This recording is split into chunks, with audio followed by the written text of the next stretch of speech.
दोस्तों एक बार फिर स्वागत है आपका गुरु engineer A to Z channel में। आज दोस्तों हम आपको जानकारी देंगे शेखर मशीन की। इस मशीन का कार्य ये है, ये आपके स्टमक के ऊपर बना हुआ फ़ैट पूरा रिड्यूस करती है। जो बेली का फ़ैट होता है उसको रिड्यूस करती है। मोस्टली इसके अंदर 3-4 तरह के मॉडल आते हैं। फ़िलहाल अभी हम आपको विप्रो कंपनी के, ये विप्रो कंपनी बहुत ही फेमस है। इसमें कई कंपनियाँ आती हैं, ब्रांडेड भी आती हैं, लोकल भी आते हैं। फ़िलहाल ये मशीन अभी डेड है, ये बिल्कुल मूव नहीं कर रही और इसकी बेल्ट के ऊपर जो कपलिंग लगी हुई हैं, दोनों कपलिंग में कोई मूवमेंट नहीं है, पूरी तरह से डेड है। अब हम इसको खोलते हैं और देखते हैं कि इसकी मोटर में प्रॉब्लम है कि मेन लीड में प्रॉब्लम है कि इसका जो ऑन ऑफ स्विच है वो ख़राब है। खोल के इसका कवर हम दिखाते हैं आपको इसमें क्या है फॉल्ट। अभी देखें ध्यान से।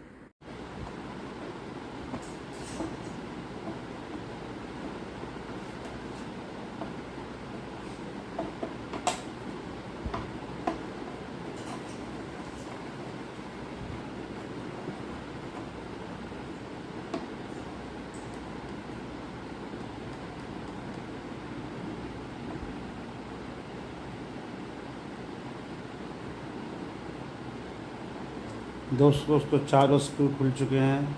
आपने जो भी 4 हेड पेच का इस्तेमाल करना है उसका आपने देखना है कि आगे का जो पॉइंट है पूरे इसके जो स्क्रू हैं उसके हेड पे प्रॉपर फिट हो।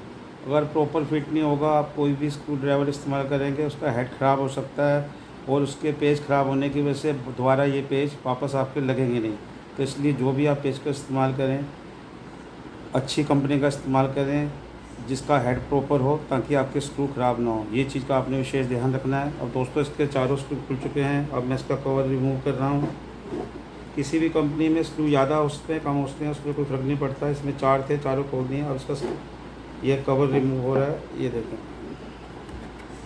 इसका कवर रिमूव हो चुका है दोस्तों इसमें सिर्फ 4 ही पार्ट लगे हुए हैं। देखो, एक तो इसमें ये मोटर लगी है, मोटर के साथ में एक इसका एसी कंडेंसर लगा हुआ है जो एसी को फ़िल्टर करता है, जो एक फेस एसी के थ्रू जाता है वाइंडिंग को मोटर की। और एक इसमें रॉड देखो दोस्तों लगी हुई है। ये रॉड दोनों साइड की लेफ़्ट और राइट की कपलिंग को चलाती है, जो मूवमेंट होने की वजह से आपकी बेल्ट वाइब्रेट करती है। तो ये एक रॉड है, 2 कपलिंग है, एक इसमें मोटर है, एक मोटर के ऊपर बेल्ट है। बेल्ट से रॉड मूव करती है और दोनों रॉड मूव करने से दोनों साइड की लेफ़्ट और राइट वाली कपलिंग घूमती हैं, जिसकी वजह से ये बेल्ट में वाइब्रेशन आता है और ये बेल्ट आपके बेली के वाइब्रेट करने की वजह से आपका स्टमक थोड़ा रिड्यूस करती है फैट को। ये इसका एक ऑन ऑफ स्विच है, जो पावर ऑन ऑफ स्विच है जिससे इसकी सप्लाई मोटर को जाती है। अगर ये स्विच ऑन ऑफ भी ख़राब हो जाएगा तब भी ये मोटर ऑन नहीं होगी और आपकी ये मशीन वर्क नहीं करेगी। अब मैं स्टेप बाय स्टेप आपको एक एक चीज़ के बारे में बताता हूँ। दोस्तों, या तो मशीन में इंडिकेटर लगा होगा या ऑन ऑफ के अंदर ही इनबिल्ट इंडिकेटर होगा। अगर इंडिकेटर में लाइट नहीं आ रही तो मशीन के अंदर सप्लाई नहीं जा रही। तो आगे हमें ये स्टेप बाय स्टेप देखना है कि क्या मेन लीड हमारी ख़राब है। अगर मेन लीड ख़राब है, फर्स्ट स्टेप हमारे पास या तो ऐसा बल्ब होल्डर होना चाहिए या टेस्टिंग सीरीज बोर्ड होना चाहिए या हमारे पास मल्टीमीटर होना चाहिए। अगर इनमें से कोई भी चीज़ नहीं होगी तो मशीन वगैरह कोई भी हमारा वायरिंग बोर्ड वगैरह कुछ भी स्विच बोर्ड हम रिपेयर नहीं कर सकते, क्योंकि टेस्टर से हम सिर्फ फेस का पता लगा सकते हैं। टेस्टर से हम फेस का पता लगा सकते हैं, बाकी इससे न्यूट्रल वगैरह का पता नहीं लगेगा। तो एक बल्ब होल्डर होना चाहिए या सीरीज बोर्ड होना चाहिए, तभी कोई इंस्ट्रूमेंट कोई भी अप्लायंसेस रिपेयर हो सकता है। ये बल्ब होल्डर बहुत ईजिली बन जाता है। एक सिंपल सा होल्डर, एक कोई भी आप बल्ब लगा लें, एक वायर लगा लें, न्यूट्रल फेस लगा के इसको कवर कर दें प्लास्टिक की शीट से या गत्ते से। ये हमेशा के लिए आपके काम आएगा और इससे आप तमाम चीज़ें ठीक कर सकते हैं, चाहे भी इलेक्ट्रॉनिक्स हो या इलेक्ट्रिकल अप्लायंसेस हो, सभी रिपेयर हो जाएंगे जिसमें भी न्यूट्रल फेस आती है। तो फर्स्ट आप देखें इसका ऑन ऑफ स्विच कैसे काम कर रहा है नहीं कर रहा हूँ, मैं आपको बताता हूँ। मेन लीड को हमने प्लग इन कर दिया है। फर्स्ट और सबसे पहले हमने ये देखना है कि जो ये स्विच है, स्विच के ऊपर अगर हमारा न्यूट्रल फेस, ये देखें न्यूट्रल फेस आ रहा है। अब ये स्विच ऑन करने पर यही न्यूट्रल फेस, इसकी जो पत्ती है लोहे की, जो नीचे डाउन होने पर शॉर्ट होगी, उसके बाद ये फेस न्यूट्रल नीचे चला जाएगा अगर ये फेस स्विच ऑन करने पे फेस न्यूट्रल नीचे नहीं जा रहा तो आपका ये स्विच ख़राब है। ये मैंने इसको लगाया नीचे वाले टर्मिनल पे, फर्स्ट और सेकंड। ये न्यूट्रल फेस का इसके ऊपर नहीं आ रहा। ये देखें मैंने दोनों लगाए हैं, इससे बल्ब ऑन नहीं हुआ। ये हमारा स्विच ख़राब है जो न्यूट्रल फेस को पास नहीं कर रहा ऑन करने पे। अब ये स्विच अगर है तो नया लगा दें, नहीं तो दोनों इसके जो फर्स्ट और सेकंड दोनों वायर को आपस में शॉर्ट कर दें। ये मोटर स्विच डायरेक्ट हो जाएगा। फ़िलहाल टेम्परेली आप इसको ऑन कर सकते हैं, बाद में स्विच लगाकर इसको आप वापस दोनों टर्मिनल पे वापस वायर लगा दें। फर्स्ट पे आपकी देखो फेस है, दूसरे पे देखो मैं दोबारा दिखाता हूँ, ये देखो ये फेस न्यूट्रल दोनों आ रहे हैं इस पर स्विच ऑन करने पे नीचे नहीं जा रहे, इसका मतलब स्विच ख़राब है। तो आप तारों को भी शॉर्ट कर दें, जब स्विच हो नया लगा के वापस दोनों टर्मिनल पे वापस तारे लगा दें न्यूट्रल फेस की, तो आपका स्विच वापस वर्क करने लग जाएगा। ये तो है स्विच का काम। अब मैं आपको वायर के बारे में बताता हूँ। दोस्तों इसमें 5 एम्पीयर का ये प्लग टॉप लगा हुआ है, जिसके अंदर सबसे बड़ी पिन आपकी अर्थ की है, ये फेस ये न्यूट्रल है। इस टॉप के अंदर ये खासियत है कि अगर अर्थ की वायर अगर आप नहीं लगाएंगे तो क्या होगा कि अगर आपके बोर्ड में कहीं पे भी फेस आ रहा होगा किसी भी कारण से, या न्यूट्रल फेस ले रहा होगा या आपका फेस न्यूट्रल ले रहा होगा, कहीं से भी थोड़ी सी भी वायर टच हो रही होगी और बोर्ड के अंदर करंट होगा, तो वो बोर्ड का करंट इस मेटल के अंदर आ जाएगा न्यूट्रल फेस की वजह से, और इसकी बॉडी में पूरा करंट आ जाएगा। तो इससे आपको शॉक लग सकता है, करंट लग सकता है। तो दोस्तों एक बात हमेशा आपने याद रखनी है, आपने प्लग पर अर्थ की वायर हमेशा लगानी है, क्योंकि जो भी मेटल के अप्लायंसेस होते हैं उसमें अर्थ की वायरें बहुत ही कंपलसरी है, ज़रूरी है। क्योंकि अगर वो नहीं लगी होगी तो किसी भी कारण से आपको मेटल में करंट आने की वजह से पता नहीं लगेगा और आपको करंट लग सकता है। ये देखें इधर भी अर्थ की वायर उन्होंने लगा रखी है, ये नीचे बॉडी से इन्होंने ग्राउंड करी हुई है पेच के साथ। ये 3 वायर हैं इसके अंदर, ये देखो एक अर्थ न्यूट्रल फेस।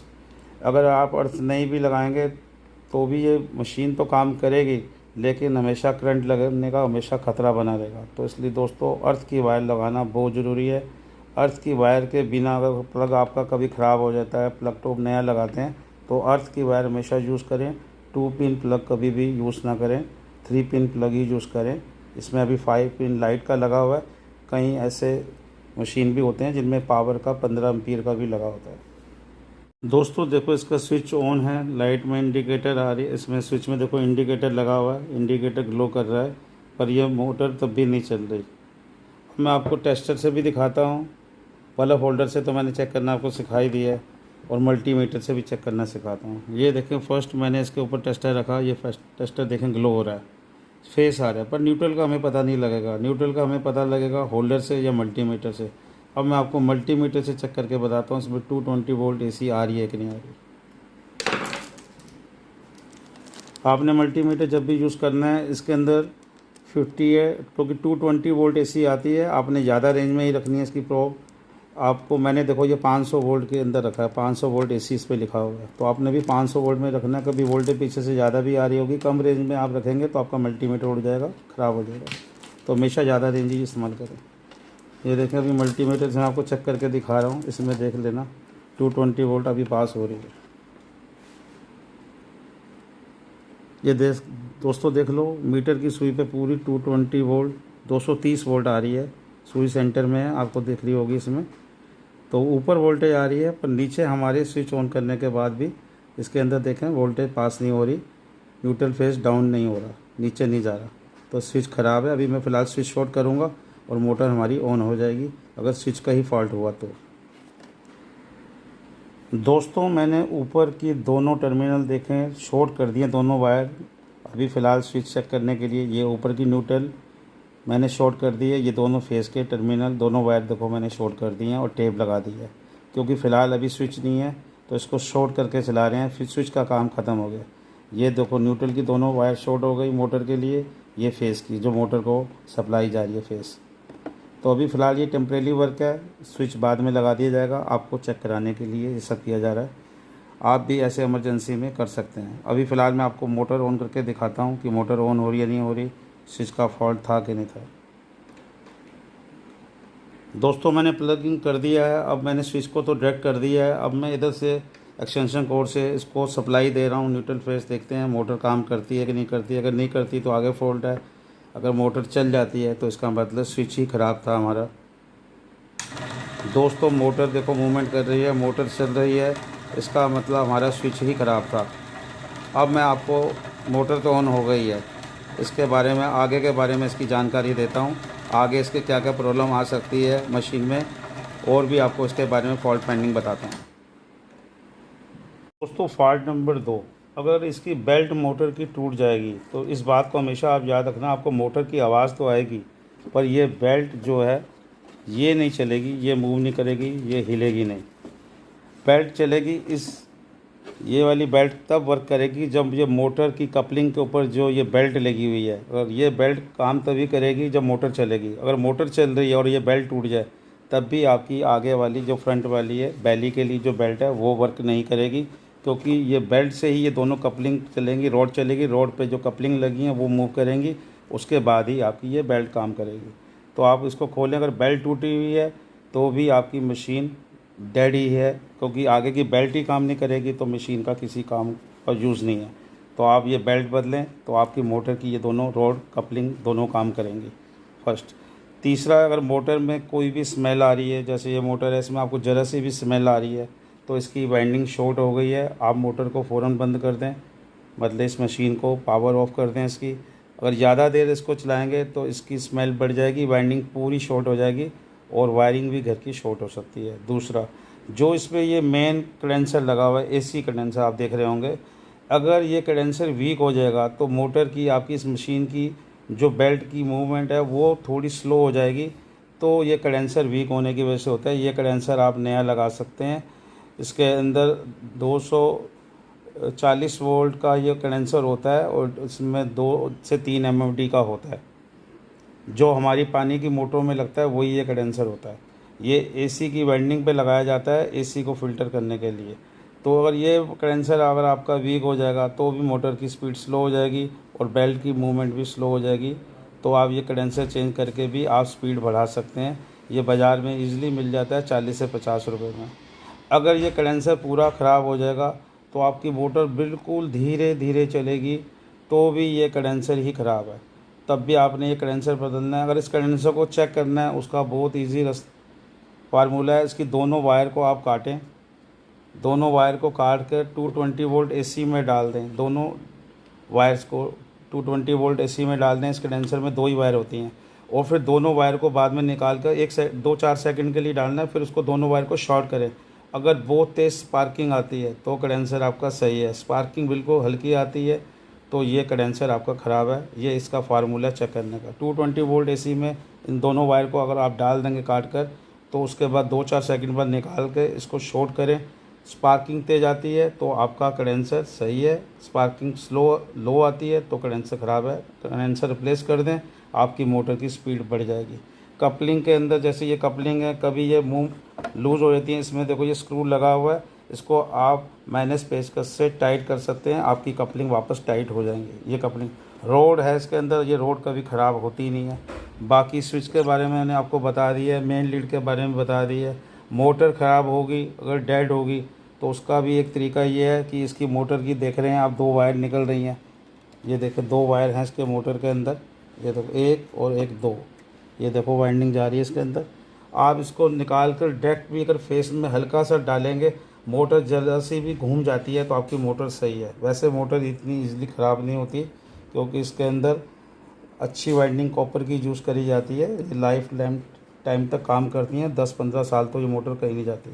बाकी इसमें ज़्यादातर मोस्टली कंडेंसर ही ख़राब होता है, बाकी रोड ख़राब नहीं होती या बेल्ट टूट जाती है, बस यही छोटे मोटे फॉल्ट होते हैं। या लीड ख़राब हो जाती है, लीड के बारे में, मेन लीड के बारे में मैंने आपको बता ही दिया।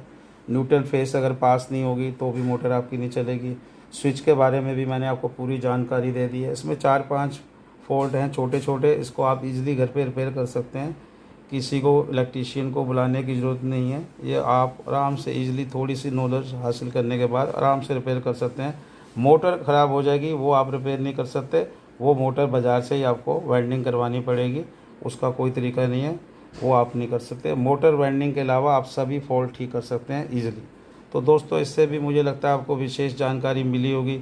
जल्द ही हम आपके लिए एक बेहतरीन वीडियो और लेके आएंगे। दोस्तों नमस्कार।